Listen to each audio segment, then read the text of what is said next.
पहली बात ये कहते हैं पीडीपी का एक सेल्फ रूल डॉक्यूमेंट है, बिल्कुल सही कहते हैं, लेकिन पीडीपी का सेल्फ रूल डॉक्यूमेंट जो है 2000 में बना था। अगर इनको इतनी ही दिक्कत पीडीपी के सेल्फ रूल डॉक्यूमेंट से थी, तो बीजेपी ने पीडीपी के साथ अलायंस क्यों किया, जब उन्हें पता था पीडीपी का एक सेल्फ रूल डॉक्यूमेंट है। ये कहते हैं आर्टिकल 370 जो है, वो एक टू नेशन थ्योरी का एक तरह का आप समझिए उदाहरण है इंडिया में। अगर आर्टिकल 370 टू नेशन का उदाहरण है, तो आर्टिकल 371 जिसमें बहुत सारे राज्यों को अलग-अलग कानून रखने का अधिकार मिला है, वो क्या है? अगर 370 में जब आप यहाँ जम्मू और कश्मीर में जमीन नहीं खरीद सकते थे, अगर वो टू नेशन का उदाहरण है, आज बीजेपी ने लद्दाख में ऐसे लॉज लाए हैं कि आज यहाँ पे पैनल पे कोई भी बैठा शख्स लद्दाख में जमीन नहीं खरीद सकता। तो क्या बीजेपी ने लद्दाख में टू नेशन थ्योरी को इस्तेमाल किया? इन्होंने कश्मीरी पंडितों की बात की। इस मामले में मैं सिर्फ 2 चीजें कहना चाहती हूँ।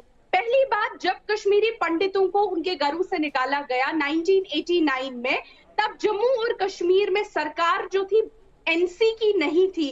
तब एनसी की सरकार को डिसमिस कर दिया गया था और जम्मू और कश्मीर की स्टेट जो थी वो directly ruled by the centre थी और हमारे गवर्नर थे श्री जगमोहन जी। और सेंटर में सरकार थी बीजेपी की और वीपी सिंह की, प्राइमरीली वीपी सिंह की, लेकिन उनको समर्थन था बीजेपी का।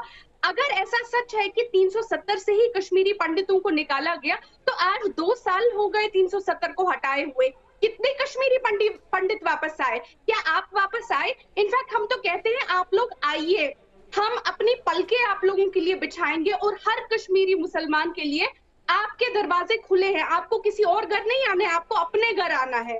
दूसरी बात, ये डोगरा लोगों की बात करते हैं, बिल्कुल डोगरा भी है, चिनाब वाली में भी हमारे लोग हैं। आप मुझे एक बात बताइए, अभी जम्मू में विरोध हो रहा है बीजेपी जम्मू के खिलाफ, क्योंकि डोगरा लोगों ने प्राइमरीली बीजेपी जम्मू को वोट दिया था।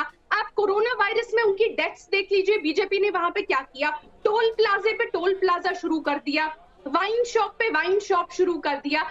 आज अगर आप ट्विटर पे देखेंगे, जम्मू के लोग अपने बीजेपी का विरोध कर रहे हैं, उन बीजेपी की पार्टीज का जिनको उन्होंने डीडीसी के चुनाव में वोट दिया था।